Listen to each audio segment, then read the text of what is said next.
काव्य कौमुदी कक्षा 9 षष्ठम पाठ है छंदसी भाग 4।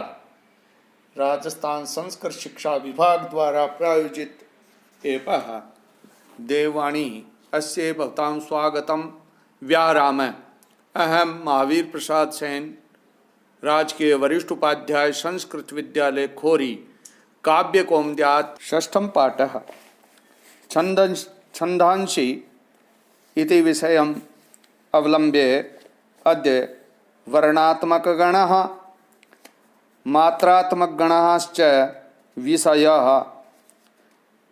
पठिष्यामः।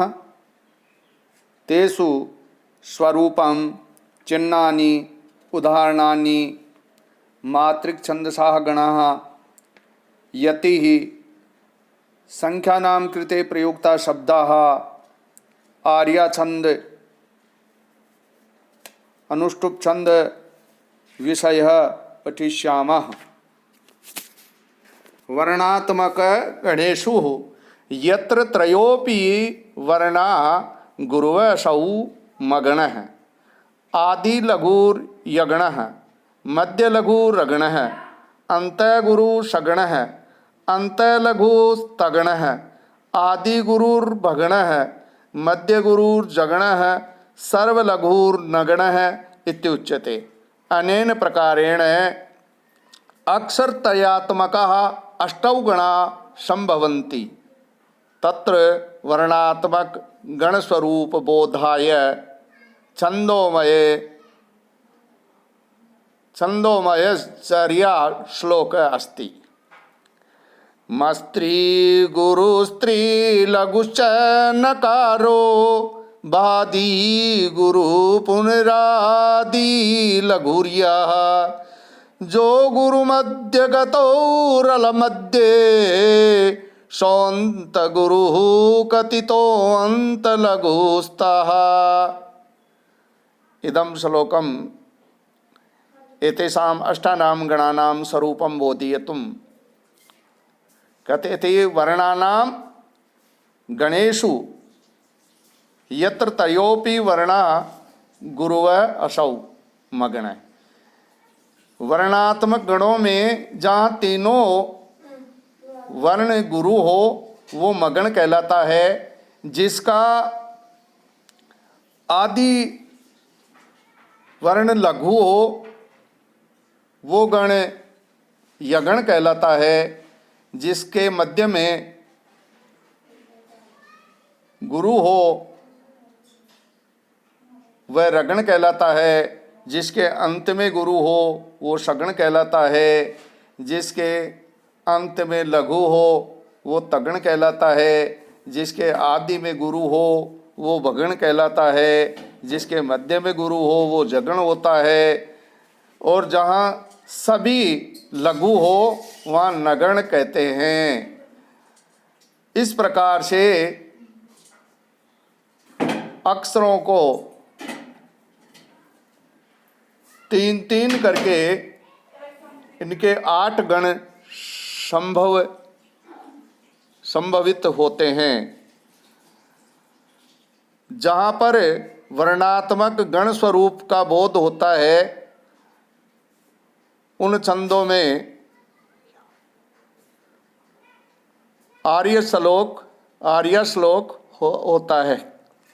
इसका ये श्लोक भी दिया गया है। इस श्लोक में बताया गया है कि ये सब 8 गण स्वरूप को, छंद के स्वरूप को बताने के लिए बनाया गया है। स्वरूपम सर्व गुरु आदि लघु मध्य लघु अंत लघु मध्य गुरु आदि गुरु सर्व लघु गण मगण यगण रगण सगण तगण जगण भगण नगण चिन्ह होते हैं जिनमें सभी गुरु हो, आदि में लघु, मध्य में लघु, जिनके आदि में 2 लघु